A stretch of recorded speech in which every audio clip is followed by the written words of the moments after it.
একটি তড়িৎ ক্ষেত্রে তড়িৎ বিভব ভি এবং অবস্থান এক্স এর সঙ্গে সম্পর্ক বলে দিয়েছে। V equals to 5 + 4x²। এবার বলেছে যে এক্স ইকুয়ালস টু 0.5 মিটার বিন্দুতে অবস্থিত 2 × 10⁻⁶ কুলম আধান বিশিষ্ট একটি ঋণাত্মক তড়িতাধান কত বল অনুভব করবে।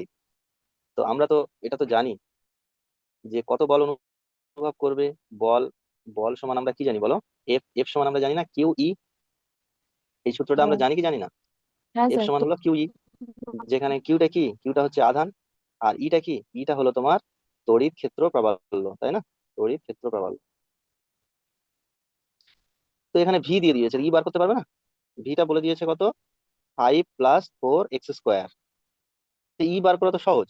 আবার পয়েন্ট তো বলে দিয়েছে, এক্স এর মানটাও বলে দিয়েছে। তো আমরা জানি ই সমান কত, মাইনাস dv/dx না? তাহলে কত হবে, -d/dx। এটা কত হবে বলো, 5 + 4x², তাই তো? এবার দেখো পাঁচটাকে যদি আমরা ডেরিভেটিভ করি, পাঁচটা তো কনস্ট্যান্ট, তাহলে ডেরিভেটিভ করলে কত হয়ে যাবে, -0। তারপরে হচ্ছে মাইনাস হবে, আর ফোরটা হচ্ছে কনস্ট্যান্ট বাইরে বেরিয়ে আসবে, আর এক্স স্কোয়ারের ডেরিভেটিভ করলে কত হয়, এক্স স্কোয়ারের ডেরিভেটিভ করলে হয় 2x। তাহলে আমরা কত পাবো এখান থেকে, ইর মানটা এখান থেকে পাবো -8x, তাই তো?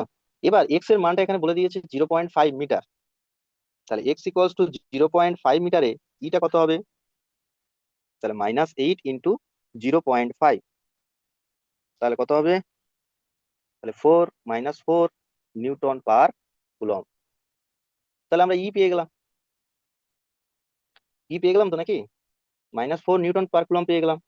এবার আমাদের বলেছে যে কতটা বল অনুভব করবে, তাহলে এখানে বসিয়ে দাও। তো আধানটা বলে দিয়েছে, আধান কত, 2 × 10⁻⁶।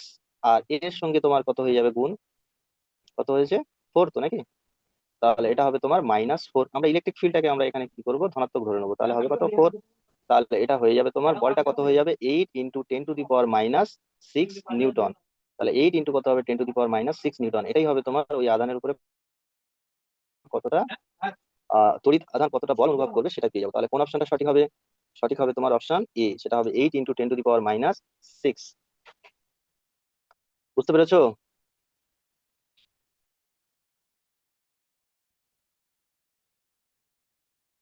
বলো, রিপ্লাই দাও। হ্যাঁ স্যার বুঝতে পেরেছি। ডেরিভেটিভ গুলো বুঝতে পারছো? হ্যাঁ স্যার। এই পাঁচটা জিরো হলো কি করে? কনস্ট্যান্ট জিরো হয়ে গেছে। হুম, পাঁচটা জিরো হলো কি করে? ডেরিভেটিভ তো জিরো হয় স্যার। হ্যাঁ, পাঁচটা কনস্ট্যান্ট, সেই জন্য এটা জিরো কনস্ট্যান্ট হয়েছে। ডেরিভেটিভ জিরো হবে, হ্যাঁ। হুম। হুম, আর চারটা কনস্ট্যান্ট, সেই জন্য এটা বাইরে বেরিয়েছে। আর এক্স স্কোয়ারের ডেরিভেটিভ করলে কত হয়, 2x। অনির্বাণ, হ্যাঁ স্যার। কি বুঝতে পারলে? হ্যাঁ স্যার বুঝেছি। ডেরিভেটিভ হচ্ছে সব।